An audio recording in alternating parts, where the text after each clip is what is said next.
İlham Əliyev artıq dünya birincisi oldu. Dostlar, bir el çalaq. İşgəncələr üzrə, soyqırım üzrə. İnanmırsanız, gəlin baxaq. Tamam.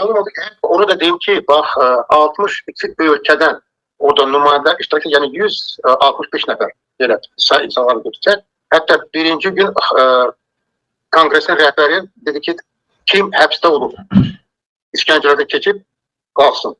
Tamam. Məlum oldu ki, hər üçüncü nümayəndə kəndimi həbsdəydi. Hər üçüncü.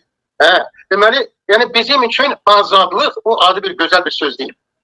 Biz özümüz yaxşı bilir. Yani bu işte orada jurnalistler de oturdu dedi ki bakın, yani bu bir adi bir kurum değil. Kimse uçan yalnız demokrasiya namıyla. Bu kurumda kim temsil olur? Kim həqiqətən həbs olunub, bəziləri dəfələrlə, bəziləri işgəncelərə məruz qalıb. Sonra ayrıca biz danışmışıq. Plus parlamentdə tarix çıxışlarında ətraflı danışdıq hansı işgəncələrlə. ayrıca bir gün vardı. Ayrıca bir deməli tədbir keçirdiblər parlamentdə. Bu deməli kongresdən sonra ayrıca bir tədbir olunub. Parlamentteki hansı ülkede en dehşetli işkenceler? Bir adım atırız qabağa ki bizler. Yok, özleri deyirlər. Biz olduk, Azerbaycan ikinci oldu, İran, üçüncü Afganistan.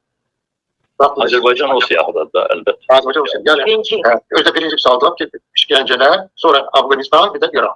Biz danışmışıq, bu ayrı, özde deputatlar oturublar, kamuoda. Sonra elbette ki ayrıca biz deputatlarla da görüşlərimiz oldu. Ama Değerli vətənlərim, Azərbaycan, İranı və Əfqanistanı geridə qoyaraq işgəncələrə görə, günahsız xalqın, günahsız insanların öldürülməsinə görə Azərbaycan, yəni Azərbaycan hakimiyyəti İlham Əliyev dünya birincisi oldu.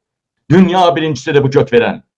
İndiyə kim niyə dünya birincisi olmurdu? Çünki Avropalı parlamentarlərin ağzını bağlaya bilirdi neftin, qazın pullarından. İndi isə nə o qədər neft qalıb, nə o qədər qaz qalıb, nə də İlham Əliyevin o qədər Putinlə, Erdoğandan, Trumpdan hayı qalmayıb ki, Avropadakı mülayim parlamentarləri yemləsin. İlham Əliyev polisə soyqırım, xalqa qarşı savaş əmri verib artıq. Görmürsünüz mı ki? Görmürsünüz, adama deyirlər, 2 nəfər polis bu qazini tutub basa bilir də. Bu konsert nəyə lazım idi? Ala baxın. Bu konsert nəyə lazımdır? Baxın.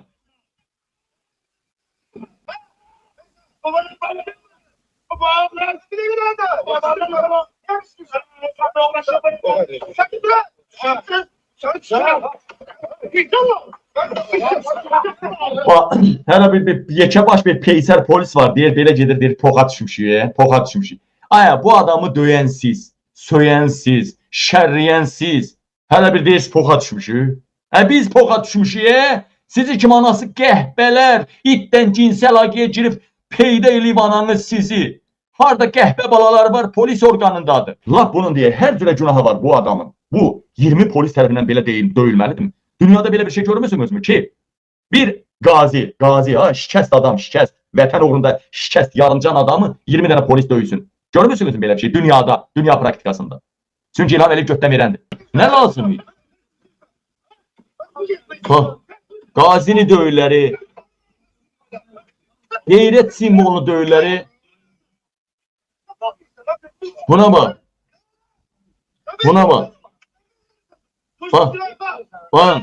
Mənim qazim, mənim şəhid anam, şəhidlərim, qazilərim, şəhid analarım, mənim Məkkəm də olardı, Mədinəm də olardı, Kərbalam da olardı, Məşədim də olardı, qibləgahım da olardı, namazım da, niyazım da, məscidim də, camim də. Mənim şəhid anamdır, mənim qazimdir, mənim şəhidlərimdir. Görün, nə günə qoyurlar. İlham Əliyev Ebru Gündəşin dallağını yalya, İlham Əliyev Qarabağ, 1-ci Qarabağ döyüşündən qaçdı. İlham Əliyevin oğlu da 2-ci Qarabağ döyüşündə cəbhədə nə deyir? Hamısı göt verənlər xaricdə idi. İndi baxın, bunlar nə bilir, vətən nə deyir? Vətənin vətən olduğunu bilmək üçün o torpaqda işələnməlisən, o torpaqdan çörək yeməlisən, o alın tərin torpağa qarışmalıdır, sonra da böyməlisən, sənin qanın torpağa qarışmalıdır. Torpağa su tökərsən, onlar palçıq, qan tökərsən, onlar vətən. Bu göt verənlər nə bilir vətən nədir? Bunların bütün materiklər bunların vətənidir. Baxsanız dərinə girsəniz görəcəksiniz Aydan Marsdan da yer alıb İlham Əliyev. İlham Əliyev dünyanın bütün hər tərəfi buna vətəndir bir Azərbaycandan başqa. Azərbaycan talama, zorlama mərkəzidir. Burada bir sadə, sivil, burada bir cahil bir xalq var. İlham Əliyev bunu şaqqıldadıb qayırır, sərmayəni yığır. Bütün nəslinlə, kökünlə, ətrafından xaricə səfərləyir, xaricdə çək eləyir. Vəssalam.